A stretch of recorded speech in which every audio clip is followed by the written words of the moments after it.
Boker Tov à tous. Aujourd'hui, on va parler mi pégara d'une mauvaise rencontre. Alors, quand on parle d'une mauvaise rencontre, c'est une rencontre qui est imprévue et qui est soudaine. Et qu'on a vu que quand on n'est pas préparé à une situation, alors on ne sait pas comment la gérer, on ne va pas être prêt, on va être stressé, on va mal réagir.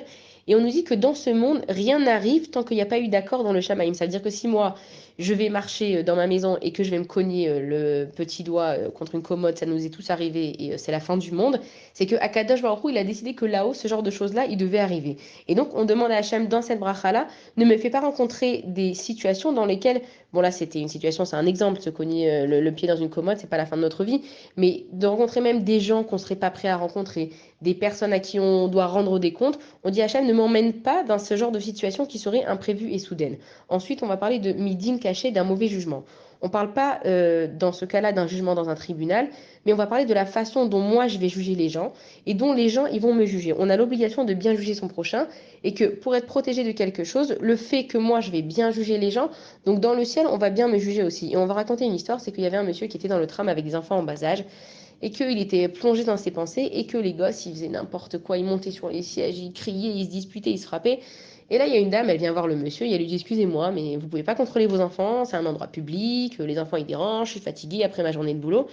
Et là, le gars, il lui dit à la dame, il dit, bah, vous avez raison, mais regardez ce qui se passe, c'est que j'étais à l'hôpital avec ma femme qui était très malade et ma femme, elle est partie. Donc j'ai récupéré les enfants. Et la vérité, je suis dépassée. Je ne sais pas quoi leur dire. Je ne sais pas comment je vais faire dans ma vie. Voilà, je suis perdue. C'est vrai, je suis désolée, mes enfants, ils sont de partout, mais je suis complètement perdue. Et le mot, il est passé dans le tram. Et donc, tous les gens du tram, ils ont commencé à être super sympas avec les enfants. Alors, il y en a une, elle a décidé de prendre le petit garçon et de jouer avec lui sur ses genoux. Un, il a décidé qu'il avait un bonbon dans son sac, il va le donner au gosse. L'autre, il va raconter une histoire. Et en fait, qu'est-ce qui a changé? La situation, c'est la même. Les enfants, c'est les mêmes. Le fait qu'il faisait du balagan, c'était le même. Qu'est-ce qui a changé? Changer, c'est la façon de voir les choses. Tout d'un coup, on a compris qu'il y avait une situation autour de cette situation-là qui a fait qu'on peut comprendre les gens.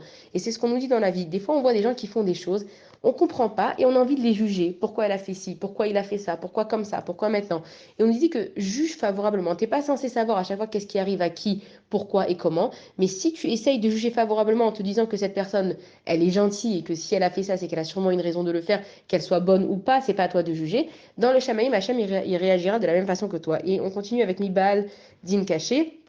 Et là, on parle d'un jugement au tribunal quand tu mérites un jugement. Ça veut dire que si, par exemple, tu dois payer un loyer, et bon, bah, tu l'as pas payé, donc tu as un jugement, ça veut dire que tu mérites ce jugement. Mais tu dis à Kadash Baruch Hu, c'est vrai que je mérite ce jugement. C'est vrai que j'ai pas fait ce qu'il fallait. C'est vrai que la partie adverse, elle aurait tous les droits contre moi. Mais moi, je te demande à Kadash Baruch Hu que même si je suis complètement en tort, accorde-moi un bon jugement. Et on finit avec Ben Berit. En fait, on nous dit que la personne, elle soit juive ou non, nous, les juifs, on fait pas de différence dans le comportement entre un juif et un goy. On va respecter un juif comme on va respecter un goy. Voilà, bonne journée à tous.